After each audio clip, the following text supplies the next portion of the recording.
Their intention to rule rests with the annihilation of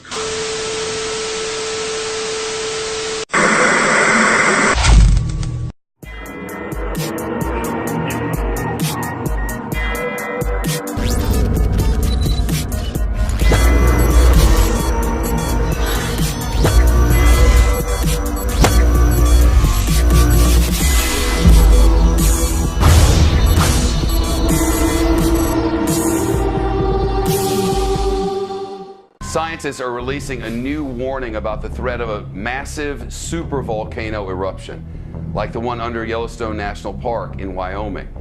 The European Science Foundation has released a 70-page report called Extreme Geohazards: Reducing the Disaster Risk and Increasing Resilience. It references the Yellowstone supervolcano. Northwest Wyoming, land of geysers, mountains, and lakes, is also sitting atop a supervolcano. And it just took what scientists describe as a deep breath. The Yellowstone volcano is one of a half dozen or so tantrumy mountains that earned the title supervolcano because its eruptions can eject nearly 250 cubic miles of ash, dust, and gas. For comparison, that's about 1,000 times the volume of Mount St. Helens eruption in 1980, which was in itself a pretty big deal. But you shouldn't be surprised. Yellowstone is famous for its hydrothermal features like geysers and hot pots and fumaroles, which are all products of this volcanic hotspot, where half-melted magma swells up close to the Earth. Swarm of earthquakes have hit Yellowstone National Park over the past week. The park is home to a massive supervolcano that could erupt at any time. So is the swarm warning us about a looming disaster. Our RT's Brigitte Santos joins me live from Los Angeles with the details. So Brigitte, how many earthquakes have hit Yellowstone this week? Natasha, the U.S. Geological Survey has tallied up over 500 earthquakes in that area in the past week.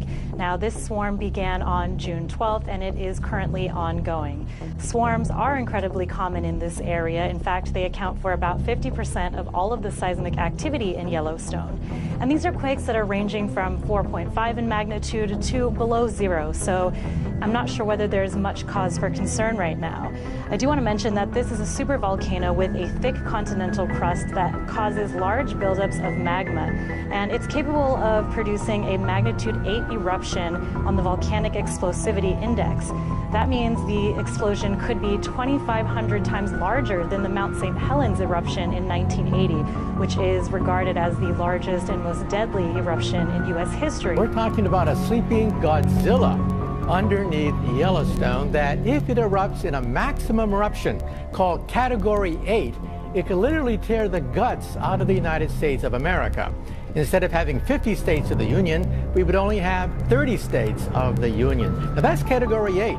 This report looked at Category 7, which is much more likely once every 1,000 years rather than once every million years. That means in every century, there's a 10% chance that somewhere on the planet Earth there could be a supervolcanic Category 7 eruption. That's the danger.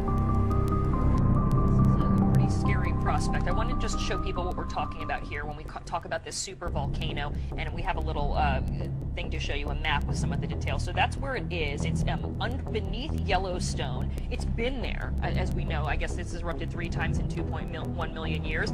But what they're worried about is the fact that they say that the ground has started to swell in levels that they have not seen before, 10 inches in some places in the past year. What does that tell us? It tells us that there is activity in this supervolcano, which erupts roughly every 600 million years. But that's what's making us very nervous, because the cycle time corresponds to the present-day era. So every single murmur of this gigantic potential supervolcano, including the rise of the sea level, has to be watched very carefully. And visitors of Yellowstone National Park have been advised to keep off the roads.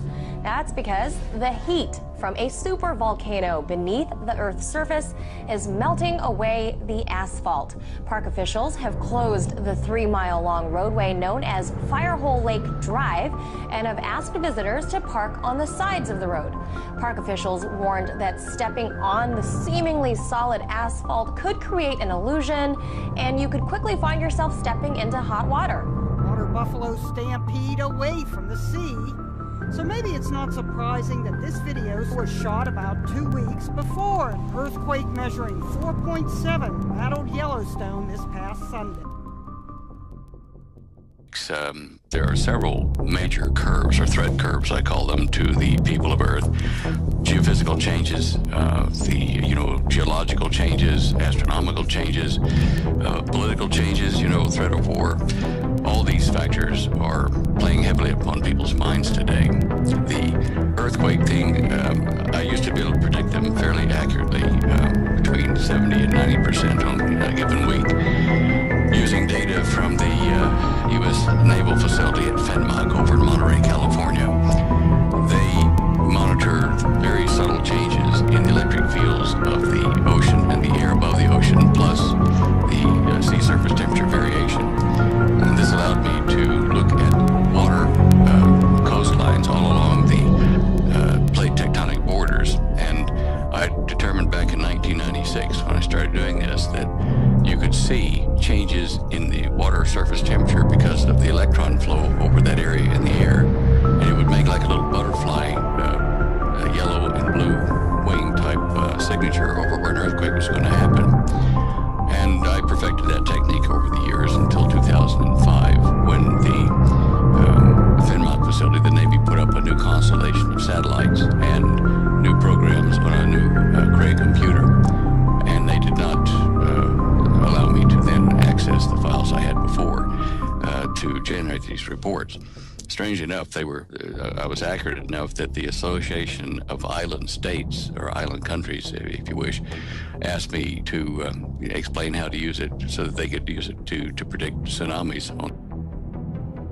Some of the information from Yellowstone Park, where we have the Yellowstone caldera, since I think it was about February of last year, the government made all of the USGS employees, truck drivers moving equipment in and out of the sensor ranges there, everybody signed non-disclosure agreements with the government, facing penalties of cash fines and also imprisonment if they told what they're doing there in Yellowstone. And we had a geologist break silence. I won't name him, but anyway, they have been running huge, high volume internet lines from their sensors all over the Yellowstone Park area down into Texas. I think they may be now switching it over to the NSA facility in Utah. One of those catastrophic supervolcanic eruptions may be, several 100,000 years between times, but what they're doing now is they're measuring the increased appearance of helium, an isotope of helium gas, which was buried way down deep underneath the Yellowstone. And when that starts to release, it means that there's geological activity down there in a deeper pool of magma, which they have recently. Well, the bottom line is we're going to see trouble with Yellowstone, and we're going to see trouble with Lake Taupo caldera down in North Island, New Zealand. Both of those are under severe stress from different types of tectonic plate movement, but they are both supervolcanoes. And Lake Taupo erupted last in 87 AD. It sent up so much ash from the southern hemisphere that the Chinese astronomers at that time recorded 3 days of darkness after the eruption down there. Now, USGS has been told not to panic people because it hurts real estate values in the economy if it gets too serious. But people who read between the lines will see that we're being warned by USGS, by drills and just kind of subtle warnings in the newspaper in California that earthquake activity and hence some volcanic activity is somewhat imminent. And they're trying to get people to gradually readjust their circumstance without causing a panic. Mind you, with all the illegals in California, I guess, if that fell into the sea, it wouldn't be a great loss, but still, you got to give them a chance. The new plasma pool they found deep down has opened up a vent to the northwest, heading toward Mount St. Helens direction.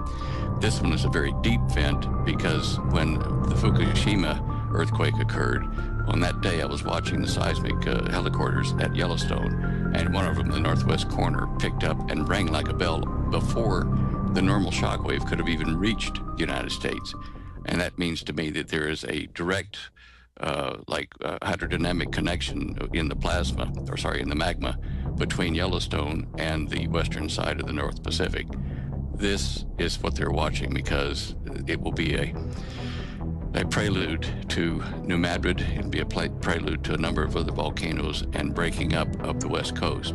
So the Yellowstone caldera is kind of a new kind of instrument in addition to being a threat. I wanted to jump in here real quick tonight and share an email that I received from a guy that I knew a long time ago, a very trusted individual that has in certain ways risked his life for me and same as I did for him.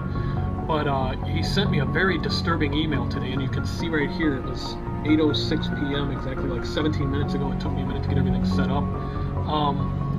I am not disclosing this individual's name on the email. It's just not going to happen. But let me read the email for you. It says, "Hello, Tom. Just wanted to take a minute to give you a heads up. I know you have been well prepared for a long time, my friend. Just so you know, it would not be a good idea to stray too far from your bunker for a while," because he knows I have a bunker set up and supplies and everything. Anyway, briefly, he says, "I will tell you that the USGS is suppressing the earthquake activity at Yellowstone caldera from the general public. Washington is aware of this because they are the ones giving direction about this blackout. This is the reason for all the preparations made in FEMA Region 3. This is the reason they moved those nukes out of Texas in a big hurry." I heard something about that before. Okay, this is the reason, he says, for the schools preparing 3-day kits for all the students and the FEMA coffins shipped to Hawaii and the East Coast. They thought it was all going to go with the passing of Comet Ison, and that's why they were preparing at breakneck speed on the East Coast. They are expecting millions of refugees after the eruption. They are saying the New Madrid is also waking up, and all of this is due to an increase in solar activity affecting all the fault lines in the world. You know me, friend, and I got to tell you, I'm scared to death for myself and my family, because I overheard a man say the other day that the big one is on the way. He leaves it with, "Got to go for now, friend. I hope you can survive this." He says, I know you can survive this, Tom, because as long as I have known you, you have always had a strong will to survive. I hope to join you and your family soon. Please save us a spot." And he knows that I will always have a spot for him. But this is definitely pretty disturbing, and I guess it's all coming through the State Department, USGS.